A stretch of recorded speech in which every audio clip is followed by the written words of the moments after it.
NIM 선교회 임현성 목사의 복음과 삶 이야기. 민족의 최대 명절은 설과 추석입니다. 가족, 친척들이 함께 모여 감사와 함께 가족의 사랑을 나누는 시간입니다. 그러나 북한의 최고 명절은 설과 추석이 아니라 태양절과 광명성절입니다. 태양절은 김일성을 우상화하면서 1912년 4월 15일에 태어난 김일성 출생을 기념하기 위해 만든 날이고, 광명성절은 1941년 2월 16일이 생일인 김정일을 우상화하며 축하하는 날입니다. 물론 북한에서도 민족 명절 중 하나인 설은 법정 공휴일로 정해져 있지만 4대 명절은커녕 북한의 7대 명절에도 들어가지 못합니다. 현재 북한의 4대 명절은 태양절, 광명성절, 정권 수립일, 조선노동당 창건일입니다. 그런데 올해 2022년 북한이 김일성 주석의 생일 110주년, 김정일 국방위원장의 생일 80주년이 되는 해로서 대대적인 축하 분위기를 벌써 만들고 있습니다. 태양절과 광명성절을 맞아 대사면을 1월 말부터 단계적으로 실시하고 인민예술축전도 개최한다고 발표했습니다. 대사면은 최근 김정인이 강조하고 있는 인민대중제일주의 기조하에서 나라 앞에 죄를 지은 사람들도 재생의 길로 이끌어주는 고마운 사회주의 제도에 따른 것이라고 선전하고 있습니다. 그러나 북한의 이런 주장은 주체사상이 갖고 있는 허상처럼 독재를 하면서 그럴싸하게 좋은 말로 포장하고 과시하는 것에 다름없습니다.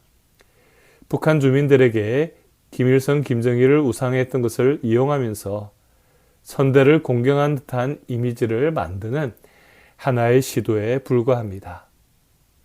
사실 고난의 행군 이전 김일성, 김정일이 살아있을 때는 전 인민들에게 선물을 해주면서 자신의 위상을 높이는 영향력을 행사했지만, 요즘 북한 인민들은 도리어 자신과 가족에게 의미 있는 명절들을 더 소중하게 여기면서 보낸다고 합니다. 아무리 우상화를 계속해도 북한 동포들의 생각과 문화는 점점 변해가고 있는 것입니다. 최근 북한 관련 한 매체에서 남한 거주 탈북민 가족이 보내는 돈을 안 받겠다고 완강하게 거절하는 사례에 대해서 보도했습니다. 북한에 살고 있는 이 남성은 탈북한 딸이 두고 간 손주를 키우면서 남한에 있는 딸이 보내준 돈으로 북한의 어려운 상황 속에서도 양육하고 생활을 해왔다고 합니다. 그런데 작년 10월에 송금 브로커가 보위부에 체포되면서 그도 보위부에 끌려가서 15일간의 조사를 받았고 온갖 폭언과 폭행을 당했다라는 것입니다. 그리고 그의 집이 가택수색을 당해서 보관하던 돈도 전부 빼앗겼고 노동 단련대 1개월의 처벌까지 받아서 고생을 많이 했습니다. 그래서 연락이나 돈 받는 것을 이제는 거절하고 차라리 죽만 먹더라도 마음 편히 살겠다라는 것을 비춘 것입니다.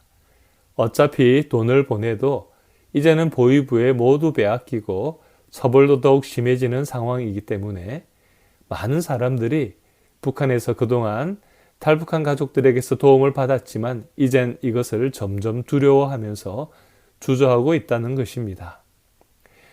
우리 민족에게서 자유와 기쁨을 빼앗아간 북한의 독재 정권의 심각한 상황이 정말 우리들의 마음을 아프게 하고 있습니다.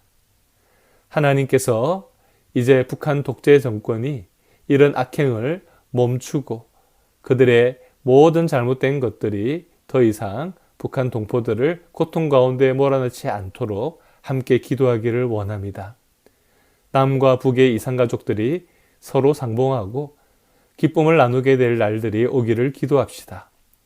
강요에 의해 동원되는 행사가 아니라 진정으로 국민들이 함께 자유롭게 사랑을 나눌 수 있는 잔치가 열리게 되는 통일의 날이 속히 오기를 기도합시다.